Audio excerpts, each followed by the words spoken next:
Welcome to the Find Your Leadership Confidence podcast with Vicki Nedling.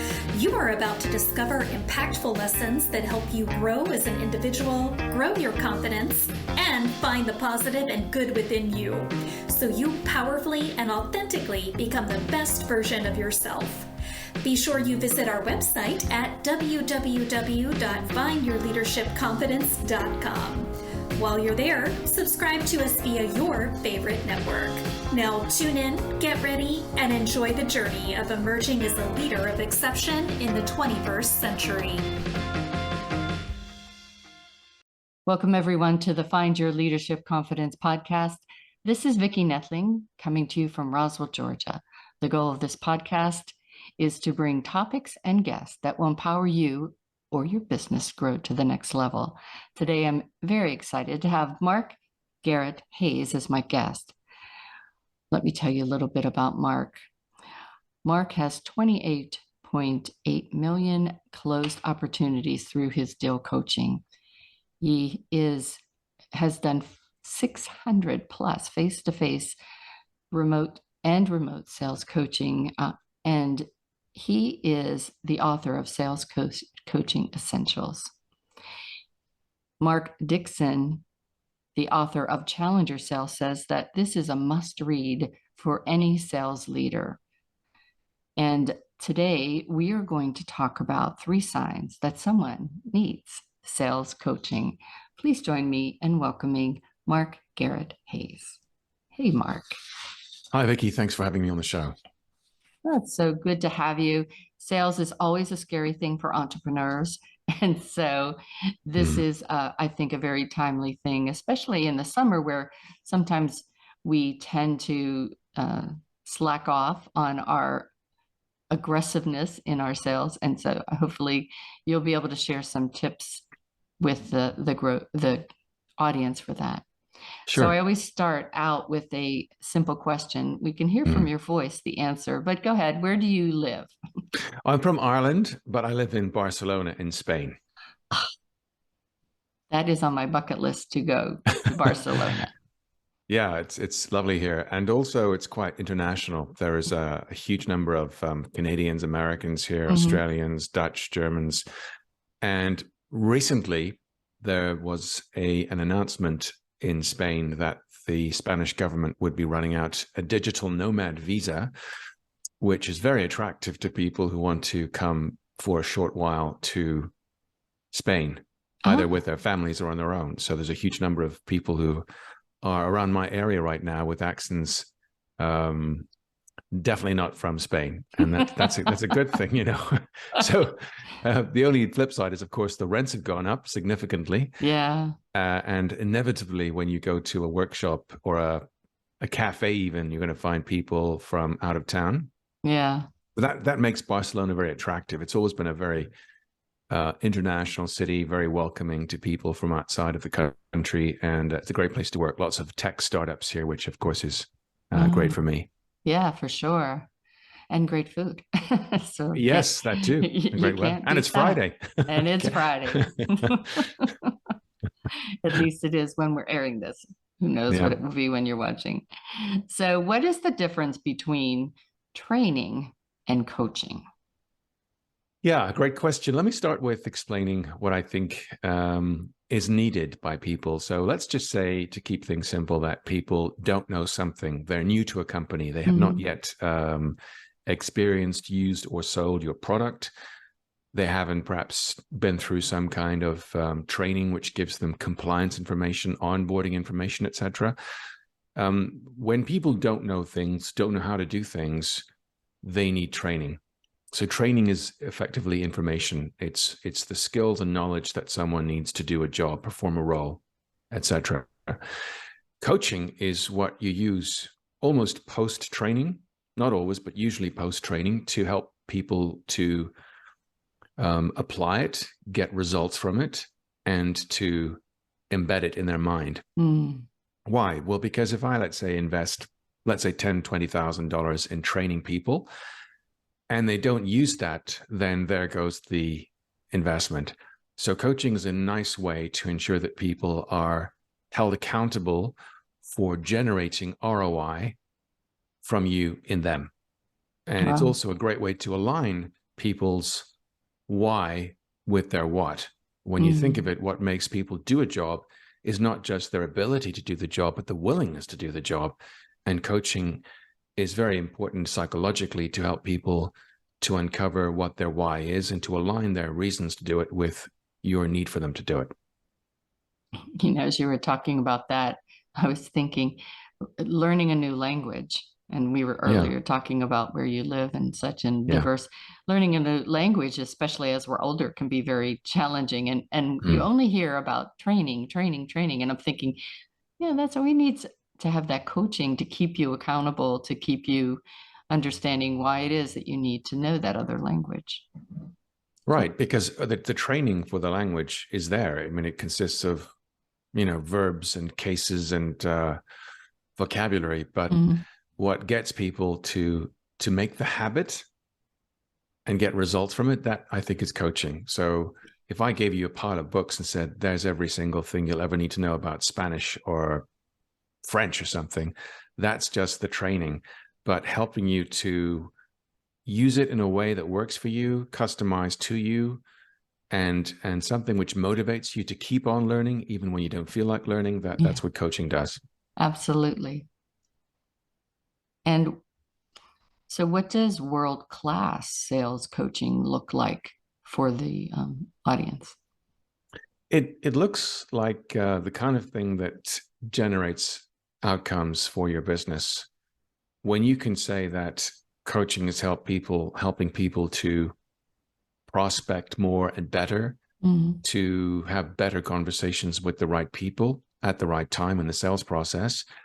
If you can say that coaching is helping people to advance key deals and close them, that's what, to my mind, world-class sales coaching looks like. I mean, there's lots of coaching interventions. You can think of life coaching, executive coaching, et cetera, et cetera. Some of that coaching to some people is a bit woo-woo. It's like, well, I know they're being coached, but what are we getting from that investment? Sales coaching is very much focused on the activities that advance deals, have better conversations, ensure that people are doing the right thing, focused on the right activities, getting results. That's what that looks like to me. I would think role-playing would be really helpful in sales coaching, because there's so many different scenarios that come up. And if you're new to sales or a product service or whatnot, that role-playing and using your past experience to help that person you're coaching, I think would be so valuable. Yes, true. Real play or role play, if you like, is one of several interventions. I mean, coaching is a framework. I don't think it is necessarily a paint by numbers approach. Coaching is the way that you do things, not what you call things. Whereas training is often very prescriptive. It's, here's this manual and here's this process and follow this and share this and do this diagram and explain that. But coaching is a framework, and therefore there's room for the coach to decide how best to coach this person, given where they are, given how they think, and given what they need to do. And also you as the coach, see how they're progressing, see when you need to bolster them, as well as maybe redirect or course correct them, I guess. That's true. And the truth is, not everyone either needs coaching or is coachable. And I'm reminded of Ken Blanchard's brilliant situational leadership 2 concept, which is that as a leader, you've got different options. Some people need micromanagement, a lot of over-the-shoulder directing, which of course is time consuming for you, not ideal. Some people might just need some kind of support because they've got it. They've high skill, high will. Others might need a bit more delegation and training. And then there are the people who respond to coaching, and also are the people who are likely to be most coachable and open to coaching. And it's funny, there are people who, it's like an axiom in the sense that often the people who tell me they don't think coaching's for them, they don't need coaching, they're the people who actually need coaching the most. Is that I funny? found that same thing. Yes. Yeah. And I think what you mentioned about the knowing when and what to use. I know in what I do in teaching leadership and speaking, that knowing who your audience is, taking time to get that relationship, so well, this style I'm going to need to use for you at this time in your life. And it could be, it's not a one and done, as they grow, as they progress, the style should change accordingly as well. Yes, hopefully as they move up what's called the accountability ladder and they become more resourceful, drawing on their own innate abilities, they'll need less of that hands-on constant coaching. However, there are people who I think benefit from coaching at different times, as you said or alluded to. I get coaching for 4 minutes every single work day, just towards the end of the day, which brings me back on track. And every coach needs coaches. I mean, if you're ICF accredited, which is the International Coaching Foundation or Federation, I think it is, or AC, Association for Coaching, or EMCC over here in Europe, everyone who has that accreditation is actually mandated to have a supervisor coach. So one of the things that's different between training and coaching is that often people deliver training without necessarily being accredited trainers. But if you are an accredited coach, you should have a coach who coaches you. Coaching's a two-way street. Yeah. You've got to be able to coach and coach able, as in coachable. Yeah. Therefore, your mind is open to being coached. So if you're thinking about this and saying, well, actually, I'm a leader and I've got a sales team and coaching's just one way. No, it's not. You have to be open to feedback. Yeah. Otherwise, where's the authenticity? Yeah. I know when I retired from working in corporate for a long time and started my business, and at first I thought, well, I don't know that I need a coach. I have all this experience and I've been a coach and and now I have 4. So you just find that, there are different coaches for different aspects of what I do. And you need that person to hold you accountable, but also to continually help you grow. You do.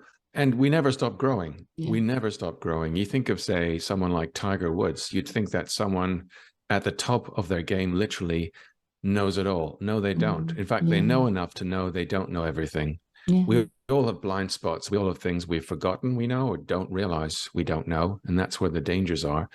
So coaching is someone's chance to show some curiosity, help you uncover potential blockages, things you don't yet see or just cannot see. And everyone needs that, everyone. Yeah. And it's often why organizations who have top leaders, whether they're C-suite or not, those people are the most receptive to coaching because they know that it's a game of inches. And just some powerful question at the right time just makes people realize, oh, that's I never thought of that, or it changes perspective. So there is a belief that coaching is not necessarily the right thing for everyone. It's kind of true. Not everyone responds to it. Right. But at some level, everyone can benefit from coaching.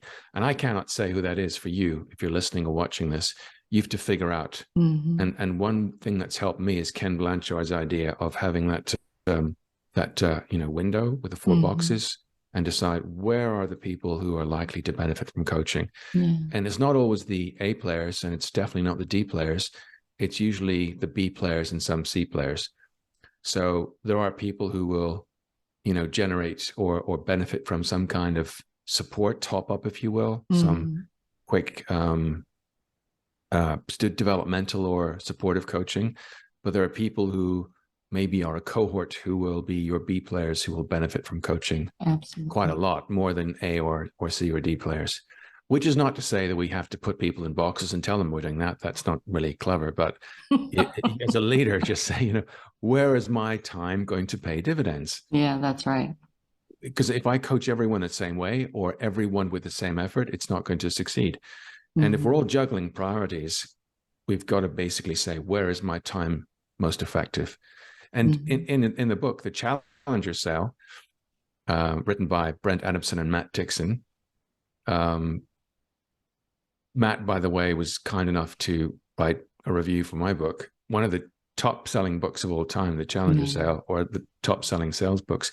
He talks about this specifically and says, research that he performed show that coaching your A players and maybe your D players is not really productive, but Yes. focusing on that cohort of B players who have got still room to rise, that's going to be the most effective. And that seems to be what the research suggests.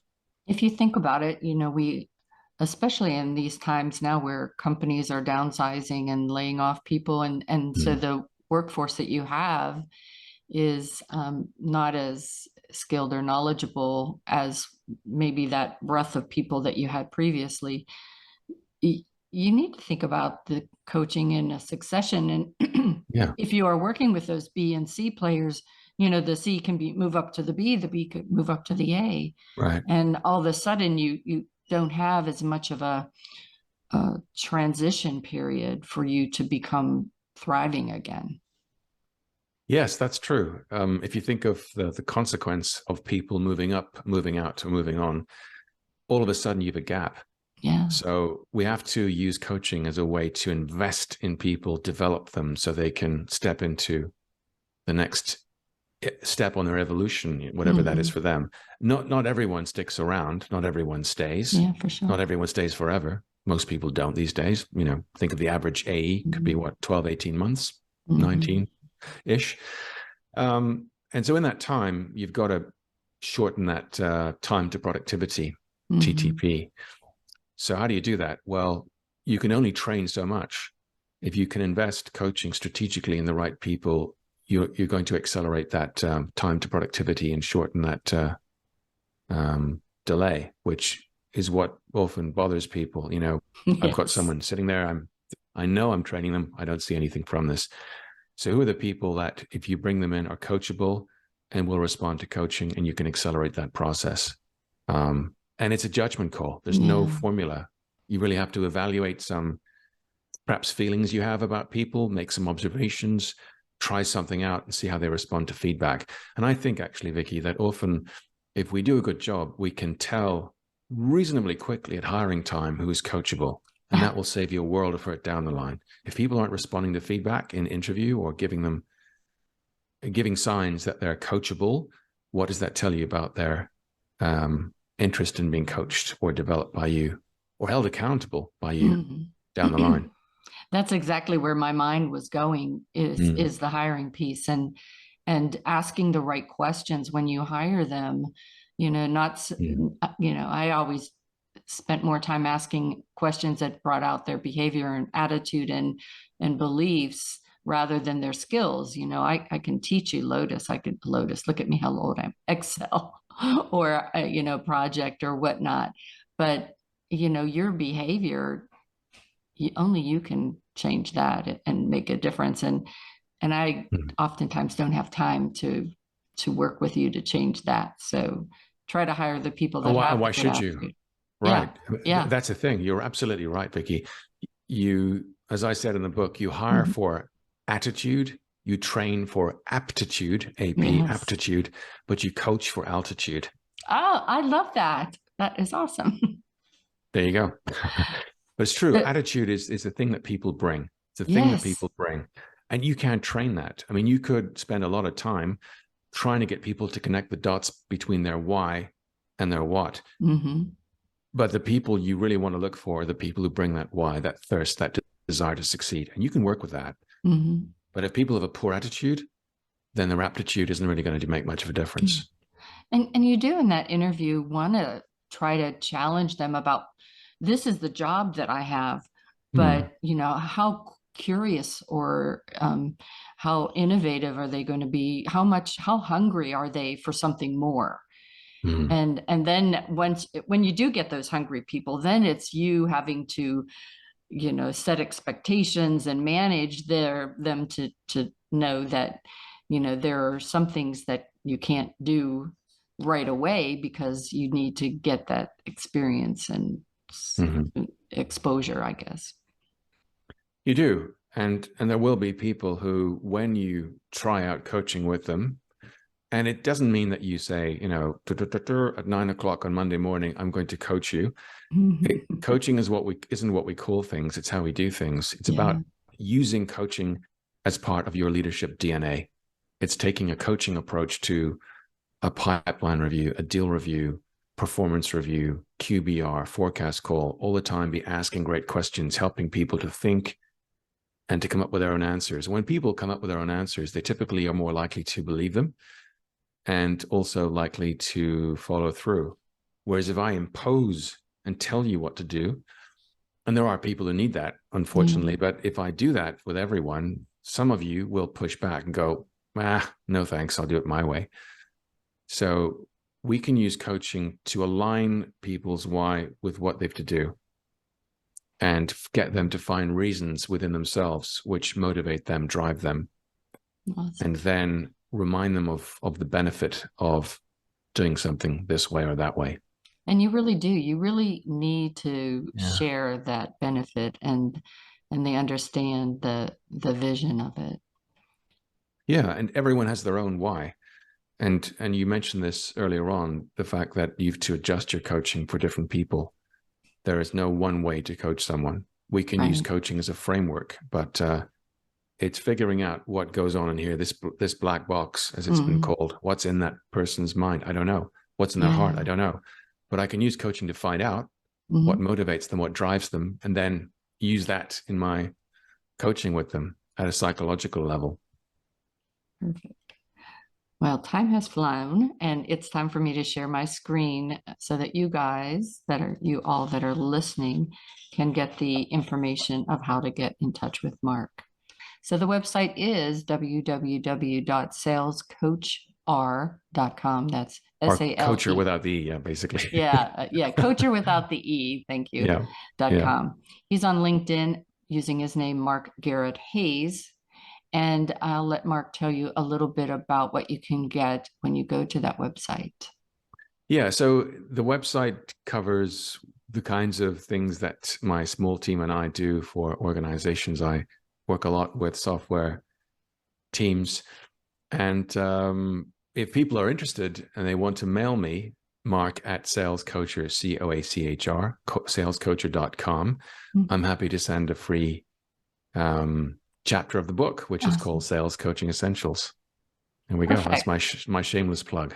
Yeah, no, that's perfect. And you should, to me, if you go into a bookstore, remember how we used to do that, you would read the first bit or the end, some people, of a book to see if you really resonated with it. So I think this is a great gift for you to have the folks see how this could help them in their endeavors to be better in sales.